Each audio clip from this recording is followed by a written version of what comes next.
ইতিমধ্যেই 2016 সালের প্যানেল বাতিল হয়েছে, রাজ্যে পালাবদল ঘটেছে, এসেছে নতুন সরকার। এই মুহূর্তে সেই শিক্ষাকর্মী আন্দোলন যিনি মুখপাত্র ছিলেন সুমন বিশ্বাস, তার বাড়িতে এসে উপস্থিত হয়েছি। সরাসরি কথা বলবো সুমন বিশ্বাসের সাথে। দাদা, কেটিভি বাংলা আপনাদের স্বাগত। দাদা, নতুন সরকার এলো, শিক্ষাক্ষেত্রে পরিবর্তন আসছে, কি বলবেন? না, এই সরকার তো জনগণের সরকার।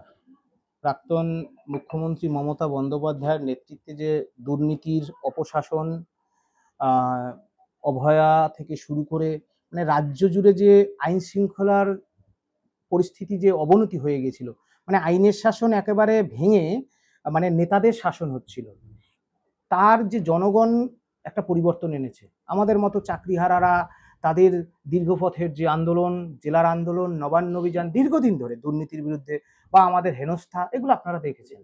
আজকের যে পরিবর্তনের সরকার এসেছে, বাংলার মানুষ এটাই চেয়েছে, পরিবর্তনের সরকার এসছে, এই আর কি।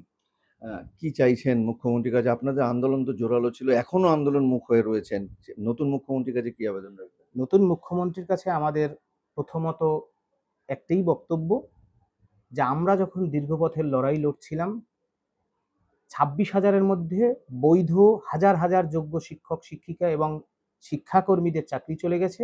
তাদের মধ্যে 14 মাস ধরে যোগ্য শিক্ষাকর্মীদের বেতন বন্ধ। দীর্ঘপথের লড়াই ওএমআর প্রকাশের দাবিতে আজ এসএসসি 2016 সালের অংশগ্রহণকারী চাকরি প্রার্থী পরীক্ষার্থীদের সমস্ত ওএমআর প্রকাশিত। শিক্ষাকর্মীদের ক্ষেত্রেও ওএমআর প্রকাশিত হবে। পূর্বতন সরকার এই ওএমআর প্রকাশ করতে দেয়নি, কারণ এই ওএমআরই হচ্ছে যোগ্যদের চাকরি ফেরানোর মূল চাবিকাঠি, এটা সিবিআই এনকোয়ারি অনুযায়ী।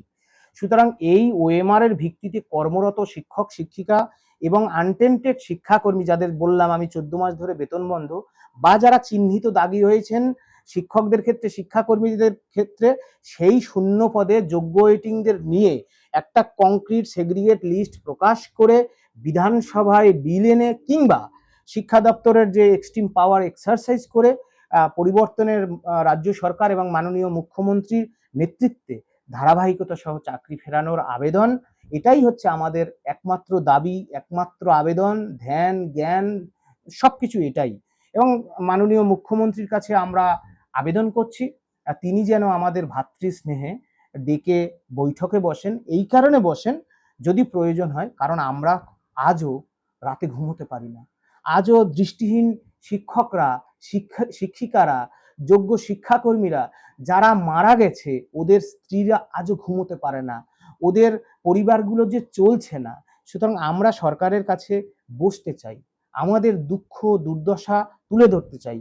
আমরা সরকারকে বলতে চাই যে নেতাজি ইন্ডোরে প্রাক্তন মুখ্যমন্ত্রী মমতা ব্যানার্জি এই প্ল্যান ABCD এবং শহীদ স্মরণে 21শে জুলাইয়ের সভামঞ্চে বলেছিল কারোর চাকরি যাবে না, সেই যে ভাউতাবাদী মিথ্যাচারের বিরুদ্ধে মাননীয় মুখ্যমন্ত্রী যেন 26,000-এর মধ্যে যারা যোগ্য আছে, বৈধ আছে, তাদেরকে নিয়ে নেতাজি ইন্ডোরেই যেন দুর্নীতির বিরুদ্ধে বার্তা রাখেন, ধারাবাহিকতা সহ চাকরি ফেরানোর বার্তা রাখেন, আমাদেরকে একটু স্বস্তি দেন, আর যেন চাকরি ফেরান। এইটুকুই আমরা 26,000-এর পক্ষ থেকে আবেদন। আর সরকারের কাছে যদি বলেন, এই বাংলায় 6.5 লক্ষ শূন্য পদ। আপনারা জানেন যে 26,000-এর চাকরি বাতিলের আগে আমি অন্যান্য সামাজিক মঞ্চের সাথে যুক্ত ছিলাম ধারাবাহিক লড়াইয়ে, যে 6.5 লক্ষ শূন্য পদে দুর্নীতিমুক্ত স্বচ্ছ স্থায়ী নিয়োগ দিতে হবে, এই দাবিতে আমরা লড়াই লড়েছি। আজকে পরিবর্তনের সরকার সেই মেধার উৎকর্ষতার ভিত্তিতে দুর্নীতিমুক্ত নিয়োগের ব্যবস্থা করুক, প্রশ্নপত্র যাতে লিক না হয় সেই দিকে সজাগ থাকবে। পাশাপাশি যেই এক্সামিনেশন প্যাটার্ন, ইন্টারভিউ যে বেশি নম্বর রাখতো পূর্বতন সরকার, দেখবেন SLST2 2025 20 মার্কস ইন্টারভিউ ডেমনস্ট্রেশন, অর্থাৎ ওখানে কিন্তু কাছের লোককে ঢুকিয়ে দেওয়া যাবে। আর সুমনরা যারা দুর্নীতির বিরুদ্ধে লড়াই করছে, যারা এই রাজ্য সরকারের মানে মানে কি বলবো, এদের অপশাসনের জন্য আমরা মানে শেষ রক্তবিন্দু দিয়ে লড়াই করেছি, এদেরকে কিভাবে মানে বাই দ্য প্রসেস স্যাক করে দেওয়া যায়, অর্থাৎ চাকরি থেকে বঞ্চিত করা যায়, সেই পদ্ধতি ছিল। সুতরাং মানে কেন্দ্রীয় সরকারও যদি দেখেন যে বি গ্রুপ থেকে ইন্টারভিউ নেই, প্রয়োজনই নেই, কেন এই ইন্টারভিউতেই হবে স্বজন পোষণ। তাহলে যদি ইন্টারভিউর প্রয়োজনতা আছে, কারণ একজন শিক্ষক কথা বলতে পারে কিনা, একজন শিক্ষক 40 মিনিটের ক্লাস 4 মিনিটে বোঝাতে পারে কিনা, এই যে চতুরতা, এই যে বিচক্ষণতা, এই যে বাগ্মিতা বা এই যে জিস্ট, এটা জানার জন্য কিন্তু ডেমনস্ট্রেশনের প্রয়োজন হয় শিক্ষকদের ক্ষেত্রে। সুতরাং সেই ডেমনস্ট্রেশন প্রয়োজন আছে, 5 মার্কস রাখুক। ইন্টারভিউয়ের প্রয়োজন আছে, 5 মার্কস রাখুক।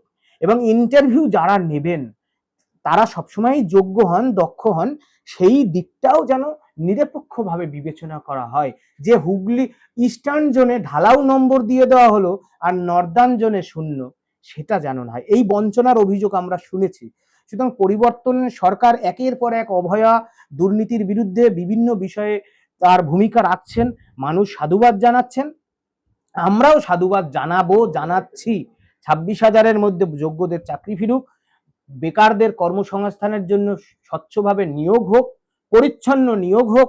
আর বাংলায় যে শিল্প কলকারখানা একেবারে শেষ করে দিয়ে গেছে, কপিনের শেষ পেরেকটা পুঁতে দিয়ে গেছে প্রাক্তন মুখ্যমন্ত্রী মমতা বন্দ্যোপাধ্যায়ের নেতৃত্বে, যেন শিল্প বান্ধব পরিবেশ সৃষ্টি হয়, স্থায়ী জমি নীতি তৈরি হয়। আপনি যে কারণে বললেন কি চাইছেন নতুন সরকারের কাছে, যে স্থায়ী জমি নীতি যেন তৈরি হয়, যেন শিল্পটা প্রতিষ্ঠিত হয়, যেমন দালাল রাজ, এই দালাল রাজটা যেন বন্ধ হয়, এটাই চাইছি। আর শিক্ষাঙ্গনে দেখবেন, আপনারা তথ্য নেবেন, আমি বলছি সরকার যদি আমাদের কখনো মনে করে যে এই ছেলেদের বক্তব্য নেওয়া প্রয়োজন, গুরুত্ব দিয়ে বিবেচনা করা প্রয়োজন, দেখবেন শিক্ষাক্ষেত্রে গ্রাজুয়েশনে ভর্তি হচ্ছে না, ফাঁকা। কেন? অনাস্থা এসেছে, চাকরি হবে না, শিক্ষকতার মতো চাকরি পাবো না টাকা ছাড়া।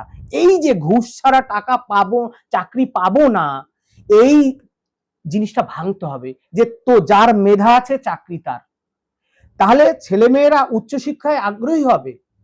কলেজ বিশ্ববিদ্যালয়গুলো ফাঁকা যাবে না। কলেজ বিশ্ববিদ্যালয়ে যে উপাচার্য নিয়োগ হবে সেটাও যেন মেধার উৎকর্ষতার ভিত্তিতে হয়, স্বজন পোষণ নয়। কোয়ালিটির উপর গুরুত্ব দেওয়া হোক, উৎকর্ষতার উপর গুরুত্ব দেওয়া হোক।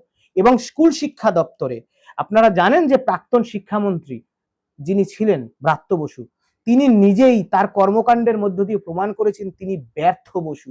তিনি ব্রাত্য বসু ছিলেন, তিনি ব্যর্থ বসু, তিনি প্রমাণ করে দিয়ে গেছেন। এরকম যেন স্পাইনলেস শিক্ষামন্ত্রী না হয়, একটু যেন শিক্ষাটা থাকে, শিক্ষা প্রেমী, শিক্ষা দরদি।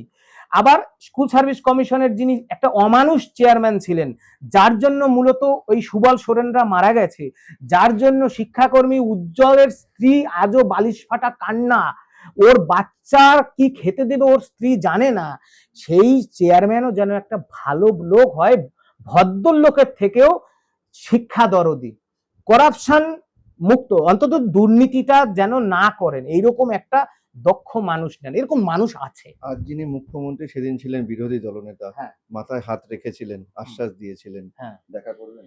দেখুন, মাননীয় বিরোধী দলনেতা তৎকালীন সময়ে শ্রী শুভেন্দু অধিকারী মহাশয়, আপনারা জানেন ব্যক্তিগতভাবেও আমি এভাবে তো কখনো বলি না যে আমার সাথে কারোর বিশেষ সম্পর্ক আছে, বা এরকম আমার ফেসবুক পোস্টেও কখনো পাবেন না, বা এরকম বাক্যবান আমি কখনো বলি না। তবে বিভিন্ন আন্দোলনের সুবাদে বা ভাতৃস্নেহে মাননীয় বিরোধী দলনেতা বা একসময় তিনি জননেতা, তিনি আমাকে একবার ডেকেও ছিলেন।